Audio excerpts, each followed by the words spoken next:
వీళ్ళు కూడా బిల్లు పంపిన తర్వాత ఫైట్ ఏది అసలు? ఆల్ పార్టీ మీటింగ్ లేదు, ఒక ధర్నా లేదు, లేకపోతే రిక్వెస్ట్ లేదు. ఇప్పుడు వీళ్ళ దగ్గర చిత్తశుద్ధి లేదు, వీళ్ళ దగ్గర లేదు. వాళ్ళైతే మొత్తం గాలికి వదిలేసారు.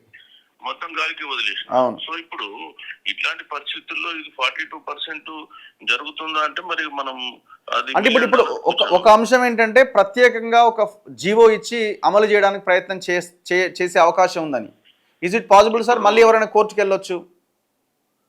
ప్రత్యేకంగా జీవో ఇచ్చి వీళ్ళు వెళ్తే ఖచ్చితంగా కోర్టుకు వెళ్తారు, కోర్టు కూడా ఇంటర్ఫియర్ అవుతుంది. వీళ్ళు అనుకోవచ్చు ఏంటంటే ఒకసారి ఎలక్షన్ ప్రాసెస్ స్టార్ట్ అయిన తర్వాత కోర్టు ఇంటర్ఫియర్ కావచ్చు అని అనుకోవచ్చు, కానీ అదేం లేదు. అది కూడా ఇంటర్ఫియర్ అయ్యే అవకాశాలు ఉన్నాయి. గతంలో కూడా కొన్ని ఉదంతాలు ఉన్నాయి.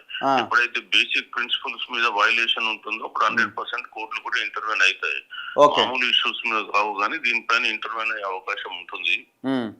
సో గతంలో కూడా ఏమైంది, 2018లో పంచాయతీరాజ్ యాక్ట్ మన అప్పుడున్న గవర్నమెంట్ చేసింది.